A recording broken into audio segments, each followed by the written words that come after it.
आणि यानंतर एक मोठी बातमी रशियातनं येते। रशियाच्या सेंट पीटर्सबर्गमध्ये एका मेट्रो स्टेशनवरती स्फोट झालेला आहे आणि यामध्ये 10 जणांचा मृत्यू झाल्याचं कळतंय। जान्हवी आपल्याला अधिक माहिती देईल आणि व्हिज्युअल्स सुद्धा काही आहेत तेही जान्हवी दाखवते। ज्ञानदा, रशियाच्या सेंट पीटर्सबर्ग शहरामध्ये ही घटना घडलेली आहे आणि तिथल्या सनाया स्क्वेअर मेट्रो स्टेशनवरती हा ब्लास्ट झालेला आहे। ट्रेनमध्ये ब्लास्ट झाला आहे असा प्राथमिक अंदाज आहे आणि ही दृश्य आहेत ट्विटरवरतीच काही तिथल्या लोकांनी शेअर केलेली।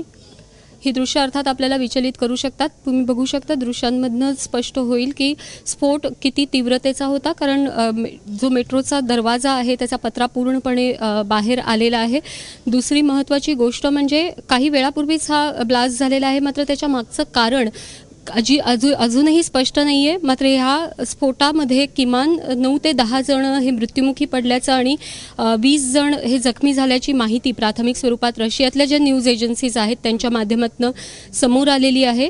आणि ज्ञानदा, जर गेल्या काही वर्षांचा विचार केला तर रशियामध्ये अशा पद्धतीच्या सिक्युरिटी लॅप्सेस म्हणजे ट्रेन ॲक्सिडेंट्स असतील किंवा एखादा अतिरेकी हल्लासुद्धा असू शकतो, अशा पद्धतीचा अंदाज प्राथमिक वर्तवला जातोय। मात्र कुठल्याही संघटनेनं किंवा कोणीही ना या घटनेची जबाबदारी घेतली आहे किंवा यामागे कुठलं तांत्रिक दुसरं काही कारण आहे का याचा सुद्धा शोध घेतला जातोय। अजूनपर्यंत स्फोटाचं कारण स्पष्ट नाही आहे, मात्र 10 जण मृत्युमुखी पडलेले आहेत या स्फोटामध्ये आणि त्याचबरोबर 20 जण जखमी झाल्याची सुद्धा माहिती मिळते आहे। जान्हवी, ताजी माहिती वेळोवेळी तुझ्याकडनंही जाणून घेत राहू, तुर्तास धन्यवाद। तर सेंट पीटर्सबर्गच्या एका मेट्रो स्टेशनवरती हा स्फोट झालेला आहे ज्यामध्ये सध्या 10 जण मृत्युमुखी पडल्याची माहिती मिळते। एक छोटासा ब्रेक घेतो, यानंतर बघत रहा एबीपी माझा।